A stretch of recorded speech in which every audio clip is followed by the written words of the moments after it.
एक बार की बात है। एक सर क्लास में पढ़ा रहे थे। वो सभी स्टूडेंट से कोई ना कोई सवाल पूछ रहे थे। तभी उन्होंने देखा कि क्लास में एक बच्चा बहुत ही उदास बैठा हुआ था, मानो उसके साथ बहुत बुरा हुआ हो। सर ने भी उस बच्चे को कुछ नहीं पूछा और ना ही कुछ कहा, लेकिन 4-5 दिन तक ऐसा ही चलता रहा। तभी सर ने उस बच्चे के पास जाकर उससे पूछा कि बेटा, तुम इतने उदास क्यों बैठे रहते हो? दूसरे बच्चों की तरह तुम एंजॉय नहीं करते और किसी भी सवाल का जवाब नहीं देते हो।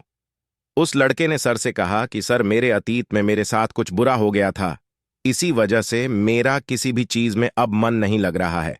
मैं कुछ भी कर लो, दूसरे बच्चों की तरह खुश नहीं रह पा रहा हूं। सर ने उस बच्चे की बात को पूरा सुना और अगले दिन वो सर अपने बैग में शिकंजी बनाने का सारा सामान लेकर आए और सारे बच्चे क्लास से जाने के बाद सर उस बच्चे के पास शिकंजी बनाने का वो सामान लेकर गए और उस सामान से उन्होंने उस लड़के को एक ग्लास शिकंजी बनाकर दिया। लड़के को लगा कि सर ये सब कुछ मुझे खुश करने के लिए कर रहे हैं। सर ने लड़के की तरफ शिकंजी का ग्लास बढ़ाया और उससे पीने के लिए कहा।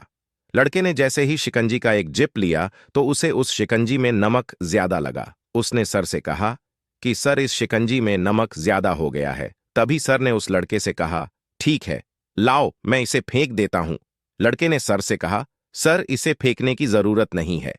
अगर इसमें थोड़ी शक्कर मिला देंगे तो ये खुद ब खुद मीठा और अच्छा हो जाएगा। तभी सर ने उस लड़के की तरफ मुस्कुराते हुए देखा और कहा, यही सेम चीज मैं तुम्हें आज इस शिकंजी के जरिए समझाने आया था। हमारी जिंदगी भी बिल्कुल इस शिकंजी की तरह है और हमारे पास्ट में जो बुरी और दुखद चीजें हमारे साथ हुई हैं वो उस शिकंजी में मिले नमक की तरह है। जब हमारे पास्ट में कुछ बहुत बुरा हुआ हो जिसकी वजह से हमारी जिंदगी बिल्कुल कड़वी हो जाती है, तब हमें उसमें कुछ अच्छे पल ऐड करने की जरूरत होती है।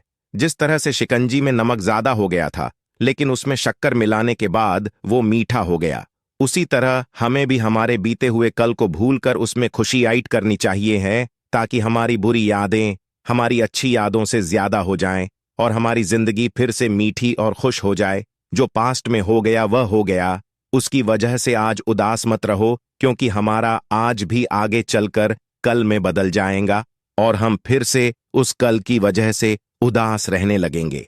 इसलिए खराब चीजों को भूलते हुए आगे बढ़ो और अपनी लगी में आगे बढ़ो।